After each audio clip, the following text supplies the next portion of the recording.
Shalom. 5 roti 2 ikan di sini saudara. Kita jumpa lagi dari sedikit jadi banyak. Haleluya. Kita ketemu lagi. Kita percaya sama, mengumpulkan yang banyak selalu dimulai dari yang sedikit. Ketemu lagi dengan Kak Hans Alfred di sini. Shalom semua. Shalom semua juga. Puji Tuhan, minggu lalu kita sudah diberkati dengan perjalanan hidup beliau gitu ya. Bagaimana Tuhan memimpin, membawa sampai Kak Hans akhirnya menemukan apa yang menjadi bagian Kak Hans dalam Tuhan, dan nanti kita akan bahas tentang bagaimana Kak Hans bergelut gitu dengan panggilan itu dan apa yang Tuhan kerjakan lewat kehidupan Kak Hans, bagaimana Tuhan mengajarkan banyak hal dan Tuhan membawa Kak Hans juga ketemu banyak orang gitu ya, khususnya dalam hal karakter building, nanti ada pelayanan generasi dan lain sebagainya. Mari kita langsung saja Pak Agus, langsung nyemplung. Oke, minggu lalu Kak Hans sudah bicara banyak hal dengan latar belakang dari apa yang sudah Kak Hans alami sejak bahkan dalam kandungan yang itu mengakibatkan hasil goal sesuatu yang Tuhan taruh dan jadi dipegang kuat sama Kak Hans dan dikerjakan, bukan hanya sekedar dipegang kuat tapi dikerjakan. Dan ada hal-hal yang Kak Hans pandang itu penting untuk terus digali, dikembangkan, bahkan diulik ini sisi kehidupan seorang manusia supaya kegenapan dalam Tuhan, kesempurnaan karena Tuhan itu semakin nyata di dalam kehidupan pribadi lepas pribadi Kak Hans. Apa aja yang Kak Hans anggap penting dan sekarang ini Kak Hans juga sedang kerjakan itu? Ya, mungkin saya memulainya dengan apa sih sebenarnya tujuan utama kehidupan kekristenan kita, begitu ya. Oke. Ya, sebagian orang mungkin membangun tujuannya ingin sukses, ingin berlimpah materi, ya tidak salah, boleh-boleh saja. Tetapi ada sesuatu yang sebenarnya lebih penting dan itu juga menjadi isi hati Tuhan.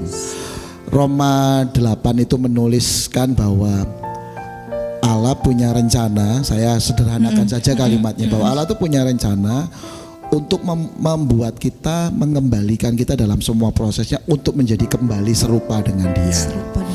Dia bukan hanya mengasihi, Dia menebus, tapi tujuan dari seluruhnya adalah masih rangkaian perjalanan ingin mengembalikan kembali kita, membentuk kita kembali dalam keserupaan dengan Dia.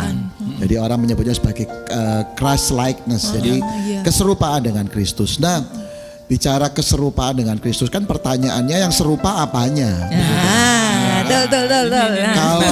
Menarik. Kalau kuasanya jelas kita kalah jauh. Atau abot gitu ya.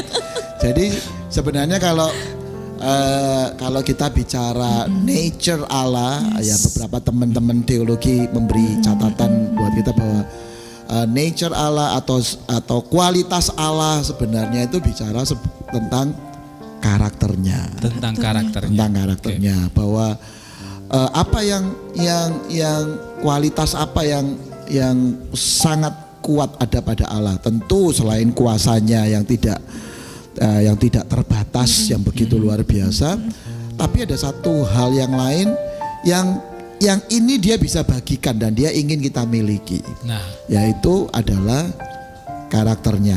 Apa itu? Contohnya kasihnya, kesetiaannya, komitmennya, kekudusannya, dan itu semua kata-kata yang kita kenal itu sebenarnya ada term-term atau kalimat-kalimat yang bicara sebuah kualitas karakter. Jadi, seorang pribadi. Betul. Jadi akhirnya saya menyadari bahwa seluruh pelayanan yang ada tidak harus mengarah pada tujuan yang juga Tuhan ingin tetapkan. Apa tujuan yang Tuhan ingin tetapkan? Ya mengembalikan manusia kepada kualitas-kualitas yang awal, ya kualitas seperti Kristusnya itu. Itu dimulai dari mana Kak? Untuk dimulai dari sebuah kesadaran atau ada pihak, ada istilah kita ngomong gereja yang harus menggarap khusus atau bagaimana? Ya, saya rasa memang bisa dimulai dari keluarga, dimulai dari gereja, ya semua komunitas, semua lini bisa memulai untuk men-set up, memasukkan tujuan ini juga menjadi main goal-nya begitu ya, tujuan utamanya. Jadi tujuan utama pelayanan bukan sekedar pelayanannya berkembang, pelayanannya buka cabang di mana itu oke saja. Tapi kalau pertanyaannya kalau dia sudah buka cabang di satu tempat atau terus mau ngapain juga di sana? Apa yang mau dikerjakan? Jenis pelayanan apapun yang mau dilakukan, mengembalikan manusia kembali kepada rencana kemuliaan Allah. Yesaya 43:7 itu kan berkata bahwa setiap kita dipanggil untuk kemuliaannya Dia. Nah, ini menarik. Nah, saya melihat kalau dari sisi kekristenan, karena kita mungkin memang ini istilah saya ya, kita menerjemahkan prinsip keselamatan itu agak terlalu sempit menurut saya. Keselamatan itu artinya manusia diselamatkan dari neraka masuk surga. Begitu kan.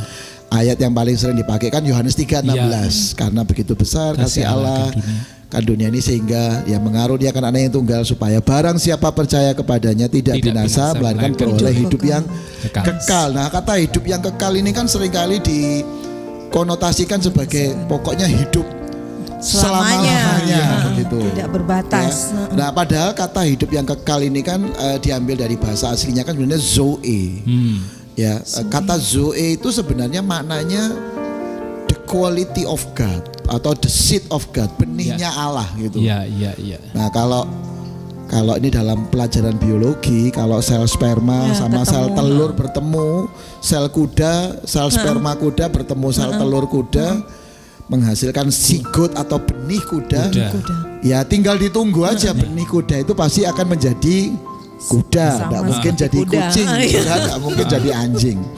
Nah, pertanyaannya kalau yang kita terima itu the seed of God, benihnya Allah, berarti harusnya hasil ending akhirnya adalah we have the quality of God, gitu kan. Kita punya kualitasnya Allah itu. Nah, itu beberapa term-term yang mungkin membatasi kita. Kita berpikir kekal itu artinya hidup selama-lamanya. Kemudian yang kedua mungkin salah satunya kita berpikir soal kata kemuliaan. Nah, kemuliaan itu dulu ketika saya dengar kata kemuliaan itu kan seperti Tuhan bersinar, memancarkan saya. Apalagi kalau sudah berdoa Indonesia biarlah penuh kemuliaan. Bayangan saya itu apa ya yang terjadi ya? Indonesia penuh kemuliaan itu maksudnya apa? Ya, tapi sebenarnya kata kemuliaan itu maknanya bukan sinar, karena kata kemuliaan itu sebenarnya diambil dari kata yang bicara tentang kabot atau doksa. Kabot itu kalau diterjemahkan bebas itu kayak bobot.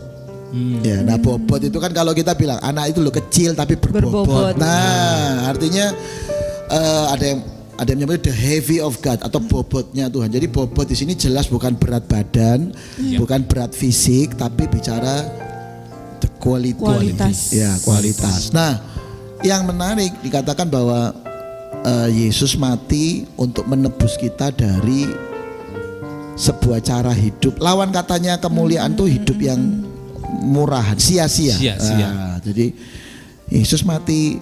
1 Petrus 2 itu kan berkata, 1 Petrus 1:18 bilang Dia menebus kita dengan harga yang mahal. Apa yang Dia tebus? Dia menebus kita dari lifestyle. Kita kan kalau ditanya anak kecil ditanya, Tuhan Yesus mati untuk apa? Jawabannya menebus dosa. Betul. Tapi Alkitab menggunakan term yang menarik, menggunakan kata kamu ditebus dari sebuah cara hidup yang sia-sia. Nah, kalau ini lihat di Kamus Besar Bahasa Indonesia aja menarik. Kata sia-sia itu artinya maaf itu enggak enak juga didengarnya, tapi hidup sia-sia itu hidup yang nilainya murahan. Ya, nggak ada guna gitu mungkin ya, nggak ada guna, nggak ada hasil. Orang kadang-kadang kalau guyonan kan kita boleh diejek macam-macam, tapi paling nggak enak kalau orang tuh diejek kamu tuh murahan. Wah, itu kalau orang Madura bisa cara gara-gara kata itu. Gara-gara Putri Koni. Iya.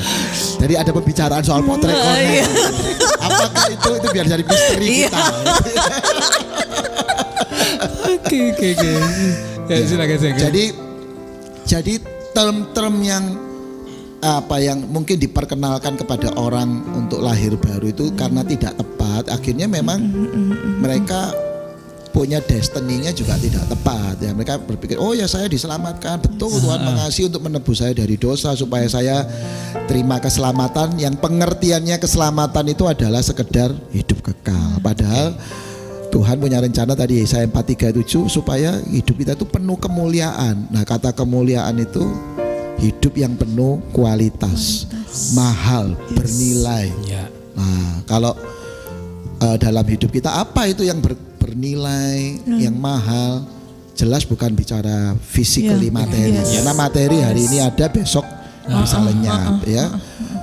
Uang nilai tukarnya tambah lama tambah turun juga begitu. Jadi apa yang tetap bernilai mahal?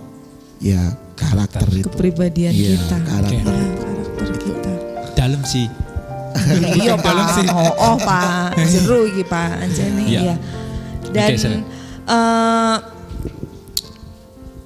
seberapa penting sih Kak? Seberapa kuat karakter itu ngaruh ya? Dan diperlukan untuk sebuah kehidupan yang nanti pada akhirnya benar-benar dikatakan kamu layak disebut anak Allah gitu kan, anak Tuhan gitu kan. Iya. Mungkin kalau ditanya apa sih pentingnya karakter itu, saya mungkin mengutip pendapat yang populer saja ya. Ada yang berkata begini, knowledge and skills will bring you to the top. Jadi pengetahuan, keterampilan itu memang membuat kita bisa naik pada level posisi tertinggi atau promosi jabatan yang paling tinggi karena pengetahuan, keterampilan pada posisi yang tinggi. But character will maintain us at the top. Jadi karakter itu akan menentukan berapa lama kita ada di posisi tinggi itu. Berapa lama kita terjaga di sana gitu. Terjaga di sana. Hari ini kita diperhadapkan banyak, kita lihat ya banyak di media massa tokoh-tokoh yang dengan cepat meraih posisinya, tapi tidak lama kemudian juga kemudian tumbang ya, karena persoalan bukan karena kurang pinter, bukan karena kurang pengetahuan, ya bukan karena kurang pengalaman, tetapi karena faktor karakter. Ya, kita sedang menyaksikan sebuah sidang yang belum habis-habis dari seorang yang dipromosikan secara karir begitu cepat, cemerlang, cepat naik. Tapi ya hari ini kita sedang melihat sebuah sisi akibat dari sebuah karakter yang tidak kokoh di sana. Selain itu, seberapa lama Kak kita bisa memperjuangkan itu? Apakah itu sesuatu yang instan? Kan gini, banyak anak-anak Tuhan yang tadi terkamiri atau konsep pemikiran bahwa di dalam Tuhan itu segala hal bisa dengan mudah, dengan gampang, dengan cepat Tuhan kerjakan dan terjadi mujizat, pemulihan dan sebagainya. Tapi kalau karakter ini kan tidak semudah itu. Itu bagaimana Kak Hans memandangnya? Karena dalam konsep psikologi, karakter itu merupakan hasil dari serangkaian kebiasaan. Ya, jadi kalau mau ditarik mundur lagi, serangkaian kebiasaan itu muncul dari serangkaian cara berpikir. Tapi paling tidak yang paling sederhana, sebuah kualitas karakter tertentu itu sebenarnya hasil dari serangkaian kebiasaan. Jadi kenapa orang disebut malas? Ya karena dia punya serangkaian perilaku kebiasaan ya menunda, menyelesaikan, mager dan segala macam, terlalu terlambat lah, woles orang bilang. Nah akhirnya serangkaian itu kemudian membentuk satu jadi sebuah akumulasi dan menjadi satu ciri. Makanya dari kata karakter kan, karakter kita kemudian kenal kata karakteristik. Ya jadi seperti sebuah ciri tertentu gitu ya. Sudah ciri, orang itu karakteristiknya. Kalau orang bahasa Jawa bilang modele identitasnya jadi dititeni, jadi modele begitu. Ya, Nah, karena dia merupakan serangkaian kebiasaan, maka tentunya ya untuk mengubahnya ya harus dibangun kebiasaan baru.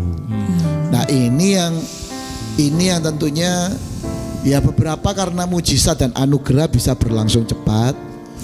Ya, contohnya ada orang yang misalnya mohon maaf misalnya enggak suka, males olahraga begitu, tapi tiba-tiba dia datang ke dokter divonis sakit jantung, harus olahraga. Mungkin besoknya tiba-tiba dia langsung memutuskan mau olahraga. Ya mungkin, tapi tidak semua mengalami begitu gitu ya. Jadi dan itu harus dibangun. Jadi serangkaian kebiasaan baru itu dibangun, dan tentunya sebelum kebiasaan itu bisa muncul, ya cara berpikirnya mesti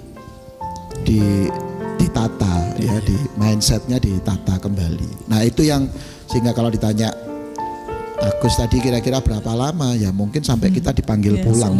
Perjalanan seumur hidup ya, Betul. Perjuangan seumur hidup untuk kita bisa menghasilkan yang sesuai dengan kebenaran firman, kualitas karakter yang oke gitu ya Kak ya, sesuai dengan firman Tuhan. Ada lagi Pak Agus, aku sih mikir ya, sudah saya mikir. Mungkin bisa disambung Kak, apa ada hal lain? Nah saya mungkin share dalam kaitannya dengan anak muda mungkin ya. Mazmur 112 ayat 1-2. Nah kalau ini saya harus baca ini ya. Mazmur 112. Oke, Mazmur 112 ayat 1 dan 2. Ayat 1 dan 2. Nanti mungkin Mas Ari bisa bantu ya nanti di bawah. Mazmur 112 ayat 1 dan ayat yang kedua, Saudara. Oke, monggo Kak bacakan. Ayat 1 dan 2 Mazmur 112, judul perikopnya bahagia orang benar. Haleluya, berbahagialah orang yang takut akan Tuhan, yang sangat suka kepada segala perintahnya. Nah ayat 2 ini jadi penekanan. Anak cucunya, atau kalau saya terjemahkan lebih bebas, generasi berikutnya akan menjadi perkasa di bumi. Mereka angkatan orang benar yang akan diberkati. Firman Tuhan berkata bahwa Tuhan sedang menyiapkan satu generasi yang happinessnya karena kedekatan relasi dengan Tuhan. Happinessnya bukan sekedar karena punya fasilitas tertentu ya, tapi pada relasi dengan Tuhan. Nah yang menarik dikatakan begini, di ayat 2-nya dikatakan akan muncul satu generasi yang disebut perkasa. Kata perkasa di sini itu pakai kata gibor ya. Kata gibor itu diterjemahkan bebas itu sebagai the mighty man. Jadi pribadi-pribadi yang tangguh. Yes. Ya, pribadi-pribadi yang tangguh. Sekarang ada bahasa intelijensinya kan kita kenal, ada IQ, ada EQ. Nah, salah satunya AQ atau EQ. Ya. Singkatan dari adversity quotient.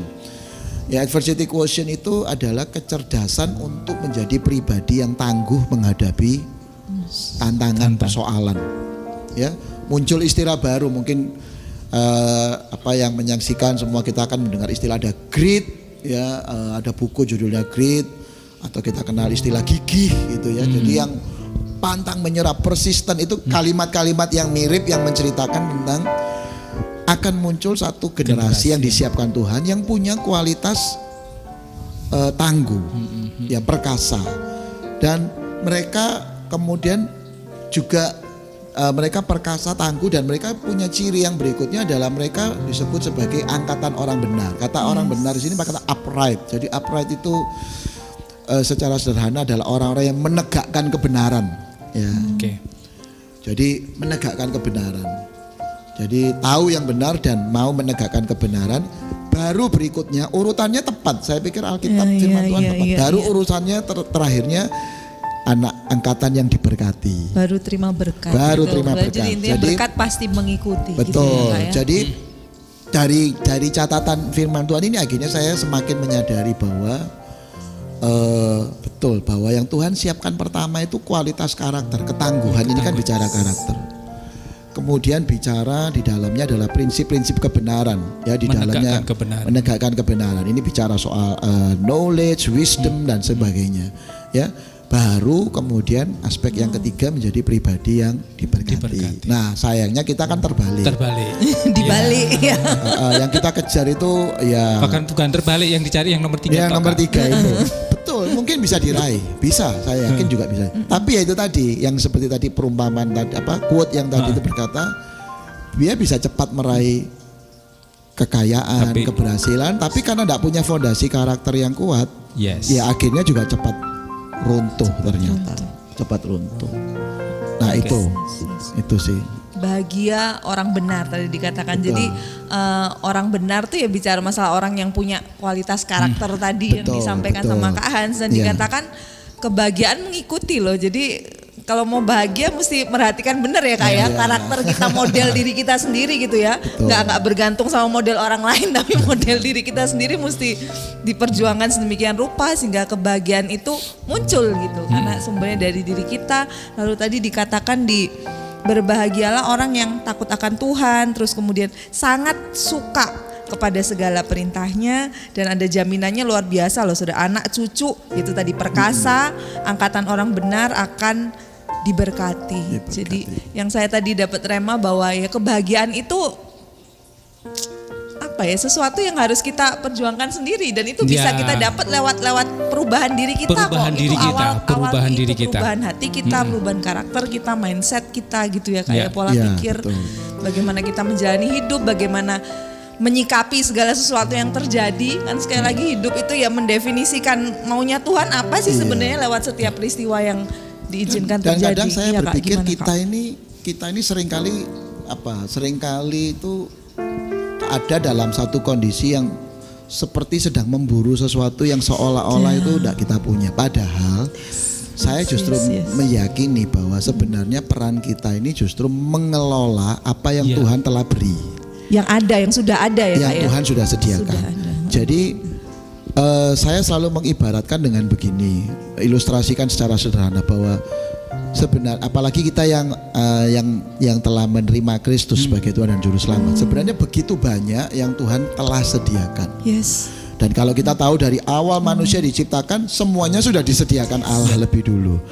Jadi prinsip berkat kita itu sebenarnya bukan kita mengejar, tapi sebenarnya justru kita sudah disediakan. Nah, cuman mungkin orang kan bertanya, loh sudah disediakan tapi kok aku gak terima begini ya, gitu ya. Kok begini-begini aja aku. Kok gini gitu. Jadi persoalannya bukan pada berkatnya, sebenarnya pada daya tampungnya. Kualitasnya. Saya sering pakai istilah sama seperti kita bawa gelas air mineral ke air terjun. Ya, air mineral itu gelasnya cuma daya tampungnya cuma 250 ml. Sementara air terjun itu sumbernya kan tak terhingga. Tapi kalau ditanya berapa banyak air yang kita bisa bawa, kalau kita cuma bawa gelas air mineral satu lagi, mau berapa lama pun kita di sana, ya kita cuma bawa air 250 ml. Apakah kemudian kita berkata, loh berkatnya sedikit? Enggak, berkatnya sudah disediakan begitu banyak. Daya tampung kita lah yang membuat kita tidak bisa menampung itu. Ya. 2 Petrus 1 saya sarankan mungkin semua yang mengikuti lewat tayangan 5 roti 2 ikan ini boleh membacanya dari 2 Petrus 1 ayat 1 sampai 8. Itu diceritakan di sana ayat 1 sampai 5-nya itu bicara semua yang Tuhan sediakan. Bahkan dikatakan di sana, atau kita boleh lihat. Boleh Kak. Supaya kita bisa melihat begitu yang saya katakan tadi bahwa wow, semuanya itu sudah ada gitu ya Kak ya. Kita tidak sedang mengejarnya. Kita sedang mengejar, kita bukan sekedar mengejar sesuatu yang kayak orang dunia berpikir sesuatu yang tidak ada begitu ya. 2 Petrus sudah Kak. 1. Saya baca mulai ayat 2-nya saja. Atau dari ayat 1 ya. Dari Simon Petrus, hamba dan rasul Yesus Kristus, kepada mereka yang bersama-sama dengan kami, mari kita catat. 1. Memperoleh iman oleh karena keadilan Allah dan Juru Selamat kita Tuhan Yesus Kristus. Ayat 2-nya, kasih karunia dan damai sejahtera melimpahi kamu. Oh keren. Oleh pengenalan akan Allah dan akan Yesus Tuhan kita. Ayat 3-nya, karena kuasa ilahinya dikatakan telah bukan akan atau sedang, ya telah menganugerahkan kepada kita segala sesuatu, not only something but all things, ya segala sesuatu yang berguna untuk hidup yang saleh, ya untuk pengenalan. Ini terjemahan Indonesia memang ditulis berguna untuk hidup yang saleh, sehingga mungkin dimaknai oh ini berkatnya cuma berkat rohani. Sebenarnya itu bahasa Inggris menggunakan kata for life and godliness. Jadi untuk kehidupan dan untuk kesalehan. Jadi ini berkat yang komplit sebenarnya disediakan Tuhan. Oleh pengenalan kita akan Dia yang telah memanggil kita oleh kuasanya yang mulia dan ajaib. Ayat 4. Dengan jalan itu Ia telah lagi menganugerahkan kepada kita janji-janji yang berharga dan yang sangat besar. Ya keren ya, sudah berharga besar, supaya olehnya kamu boleh mengambil bagian dalam kodrat ilahi dan luput dari hawa nafsu duniawi yang membinasakan dunia. Jadi lihat dari ayat 1 sampai 4 yang kita baca, ini semua bicara semua hal yang sudah disediakan Tuhan, komplit ya. Nah pertanyaannya, kalau sudah disediain semua, terus respon kita gimana? Nah ayat 5-nya ini keren. Saya menyarankan baca sampai ayat 8. Ayat 5-nya, justru karena itu. Karena apa itu? Justru karena sudah dikasihin semua, disediain semua, dicurahkan semua, kamu harus dengan sungguh-sungguh. Ini kata yang menarik. Ini kata, kalau bahasa Indonesia ini penguatan. Sudah pakai kata harus dengan sungguh-sungguh, dikatakan berusaha. Padahal ini semua kata yang menunjukkan sebuah intensional yang tinggi gitu kan ya. Harus dengan sungguh-sungguh berusaha untuk menambahkan. Apa yang kita tambahkan? Dari iman kepada iman, kebajikan pada kebajikan, pengetahuan pada, ada 8 kualitas. Saya tidak bahas semua, tapi ada 8 kualitas kehidupan yang ada. Nah ini yang saya sebut karakter itu, kemudian kualitas-kualitas karakter itu kemudian membentuk seperti sebuah daya tampung atau kapasitas. Sehingga bukan pada berkatnya, persoalannya bukan pada berkatnya, persoalannya seringkali pada daya tampung kitanya. Kalau dari Tuhan, wah Dia Bapa yang baik. Kita meminta Dia tidak berikan kita batu ya. Kalaupun kita lapar, Dia akan memberikan kita roti yang berlimpah anugerahnya. Nah tinggal daya tampungnya siap atau tidak. Ya, saya tadi diberkatin, sorry Kak, lihat sebentar. Bagian yang tadi dibilang Kak Hans di ayat yang ayat yang keempat, saudara, supaya olehnya kamu boleh. Jadi gini, saya tadi ngerenung, mungkin kenapa kok kadang saya mungkin pernah ada pasti dalam posisi itu. Kenapa kok ngerasanya kayaknya segini-segini aja, kayaknya kok tidak berada dalam apa yang ditulis itu semua, kayak nggak menerima semua yang dilimpahkan. Ternyata ada part yang saya atau bahkan mungkin rekan-rekan nggak lakukan, yaitu mengambil bagian dalam kodrat ilahi.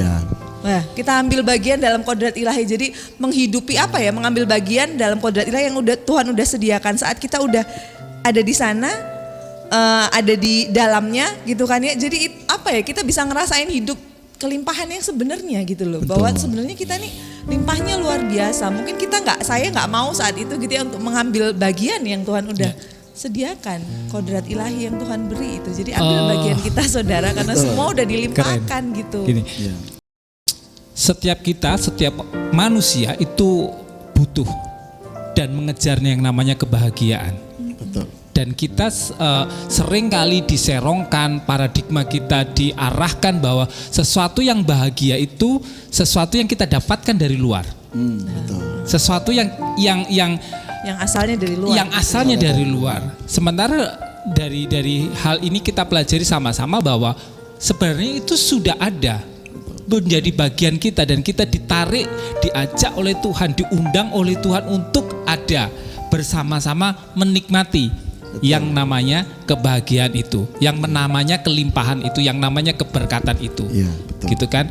Dan Kak Hans juga tekankan lagi dengan kita belajar sama-sama. Kak Hans sudah sampaikan bahwa karakter menjadi sesuatu yang penting, yang seharusnya, saya percaya gini, saat karakter seseorang itu oke dan terus diperbaharui dalam kasih karunia Tuhan, dia akan nggak gampang untuk menyerah, nggak gampang untuk tidak bahagia, dan bahkan dia akan selalu dapatkan kebahagiaan dalam situasi dan kondisi yang mungkin bagi kita sendiri atau bagi orang lain, lah kalau dalam kondisi kayak gini kok kamu bisa happy, kok bisa bahagia, karena yang dari dalam itu sudah tidak bisa dibohongi lagi, dan itu yang membawa kita untuk bisa tetap happy, bahagia dan mensyukuri.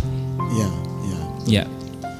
Jadi memang sekali lagi karakter tadi disampaikan Agus betul sekali bahwa karakter itu sebenarnya sebuah hal yang kita bangun dari dalam keluar, membuat kita bisa berespon dengan benar terhadap situasi. Jadi orang-orang yang berkarakter adalah orang-orang yang dia bisa meresponi dengan tepat, dengan benar semua kondisi yang ada. Nah, kondisi ini bisa semua kondisi. Betul, kondisi ini kalau kondisinya enak ya thank God gitu ya. Tapi itu pun juga perlu diresponi dengan benar ya. Kemudian tapi juga ada juga dalam kondisi-kondisi itu yang memang tidak kita duga ya, sebuah hal yang tidak mengenakkan, mungkin sebuah hal yang nampaknya merugikan. Tetapi kita ternyata bisa punya kemampuan berespon dengan benar, dan jadi tidak dikendalikan oleh situasi, tapi justru kita yang mengendalikan situasi yang ada gitu ya. Nah, itu kekuatan dari sebuah karakter itu sendiri gitu ya. Makanya Tuhan pingin kita ngejar itunya ya Kak. Justru di situnya. Justru itunya. Ya. Keserupaan dengan Tuhan itu di bagian part itunya yang menjadi concern kita. Ya, kodrat ilahi itu tadi ya. Iya. Saya tidak ada tambahan lagi, hanya satu kalimat gitu yang jadi kekuatan buat saya, bahwa bahagiamu karaktermu gitu kan. Karaktermu bahagiamu gitu. Bahagiamu, udah kebahagiaanmu ya karaktermu itu. Kebahagiaan kita ya karakter kita itu gimana gitu, mau seperti apa. Itu yang menentukan kebahagiaan kita. Betul. Closing Kak. Luar biasa malam ini. Saya ingin menutupnya dengan saya mungkin minta izin mengutip satu statement dari seorang tokoh yang sangat luar biasa, namanya Pastor Billy Graham.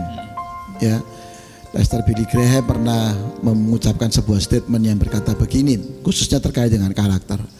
If you lose your money, it means you lose nothing sebenarnya. Artinya sebenarnya kamu tidak sedang kehilangan apapun. Kalau kamu cuma kehilangan harta, kerugian, sebenarnya kamu tidak kehilangan sesuatu.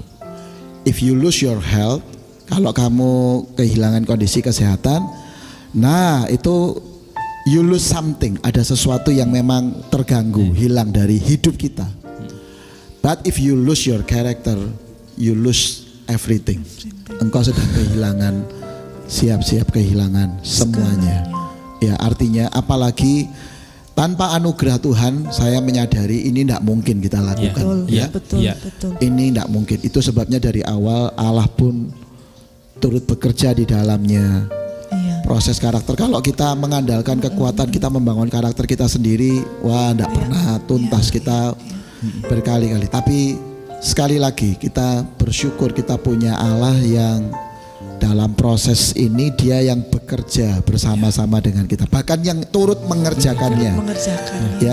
Bekerja di dalam diri kita, yang turut mengerjakan seluruh proses yang ada, sehingga kita semua akhirnya dimampukan dia untuk menjalani atau mempunyai hidup yang berkemenangan. Bukan karena kekuatan kehebatan kita, tapi kekuatan dan anugerah dan penyertaannya yang memampukan kita.